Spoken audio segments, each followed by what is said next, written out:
Today we're going to do something a little bit different. I am going to unbox my very first human hair wig.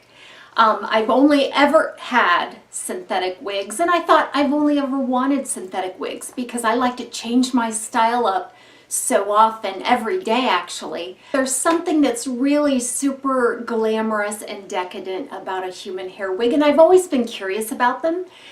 So Uniwigs has sent me one of their most popular human hair wigs. This one's called Hannah, and it's the color Almond Frost. I just got Hannah in the mail yesterday, and I took it out of the DHL packaging that they shipped it in, and the box was so pretty, and I thought, gosh, I should probably let you see the unboxing as I'm seeing the unboxing. So I haven't looked at it yet. So first of all, just a word on the Hannah wig. It's in the color Almond Frost. It's supposed to be a very long, softly layered style. It's made from Remy Human Hair.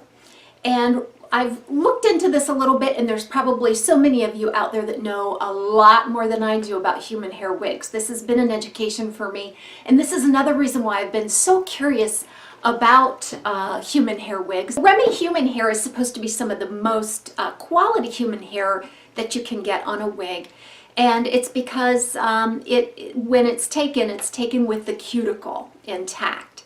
So that means that when it's sewn into the wig, that you're going to have a very natural movement. It's all from one donor typically, so it's very consistent and uniform throughout. It's just an extremely natural look.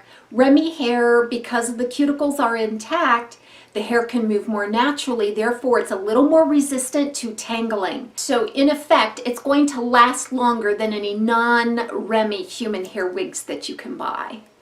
So one thing I don't know a whole lot about is how this hair is harvested, where it came from, who it came from, and why. And those are things that if you do have some ethical concerns about that you would want to investigate on your own.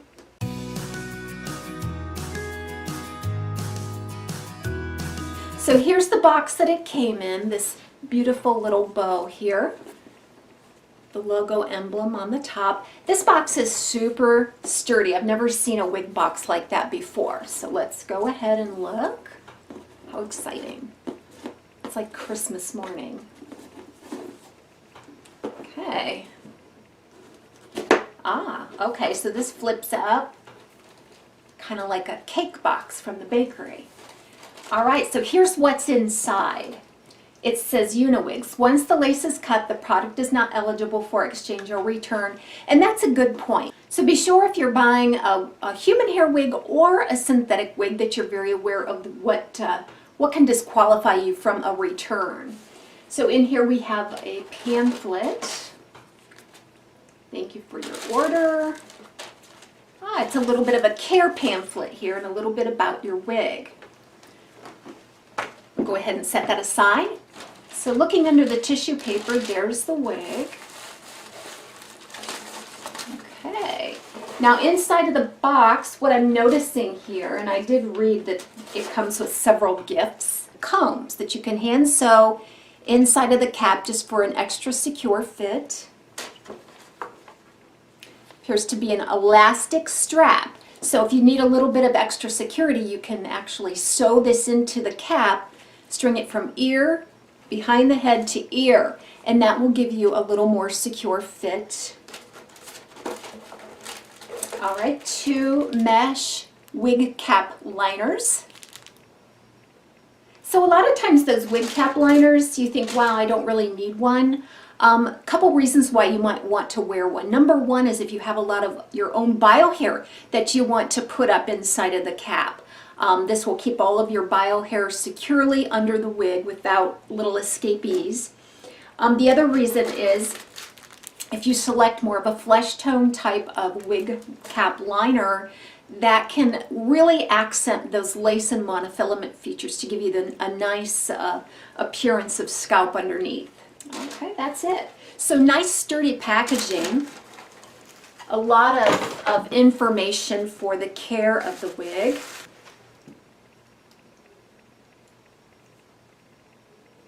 Wow, okay. So a couple of things that I'm noticing right away is the lush feel of this hair. It doesn't feel like synthetic. It's much different than synthetic. It seems to be a little softer, more alive than a plasticky feel of sometimes you can get within synthetics. And I'm not dissing synthetics. I am just trying to point out some of the differences in the feel of the fibers. This feels so much more natural. That color is spectacular, isn't it? It's called Almond Frost. This doesn't have any shine at all. It just appears to be a nice, soft, beautiful color. So I'm also noticing that the lace is uncut.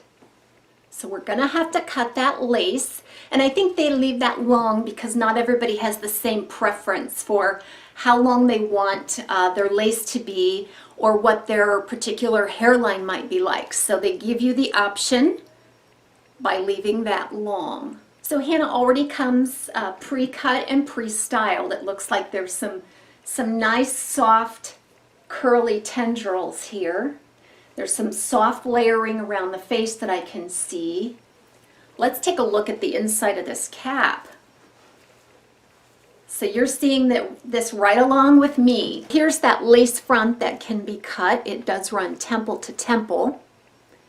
And then there's a little bit of a seam there where the lace meets the monofilament top. So you have a monofilament top. And then it's completely hand tied. So let's take a look at that. It appears to be just a meshy type material that looks like some cluster knots there for the remainder of the cap.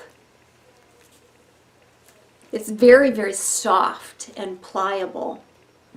There are incremental hook type adjusters here, and there's quite a bit of elastic. So the elastic is encompassed within the cap. There's a substantial ear tab.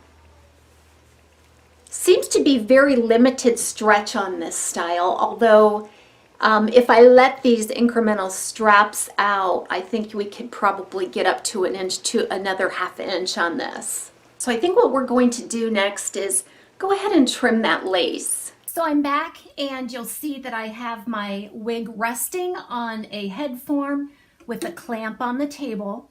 I have pulled the hair back away from the lace so that I don't accidentally cut the hair. It's hard for you to see here, but I have traced an outline of my widow's peak there with an eyeliner pencil so that I can follow that across and get the precise cut on the lace. I'm going to get the cut just as far up against those knots as I can by just making a very easy trim.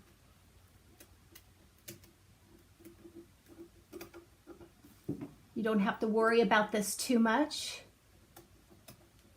Just get as close to the knotting as you can there. And voila, that's all there is to cutting the lace. So let's talk about the advantages of human hair. So one obvious advantage is that it looks so natural, especially if you get a good quality Remy Human Hair wig. All the cuticles moving the same way. It just looks super natural. I'm sure this is indistinguishable from your own natural hair. There's no unnatural synthetic shine. It just looks like healthy human hair. And the feel and the touch of it is extraordinary. I have never had hair like this, but I've had the pleasure of doing some friends' hair that had hair like this, like back in high school doing braiding and so forth of each other's hair. I did have some friends with some beautiful hair like this, and this feels exactly like that. So the feel is so lush and healthy. One of the advantages in terms of care and maintenance, I think, with the human hair is because it is Remy hair, and because the cuticles are moving one way and it's a high quality human hair wig, you would expect less tangling. So if you have less tangling, there's less wear and tear on the wig for brushing and combing, and that's going to help it last longer. And lastly, one of the advantages is that you can change the style of this wig with ease. It's meant to be styled as real as if it were your own hair. And you can also dye it. So if you wanted to dye this hair, you can change the color. Now I think they caution you against bleaching it, but changing the color pigment is something that you can do with a human hair wig. Doing this in the mirror would be a little easier. Oh, wow. Wow, that's gorgeous.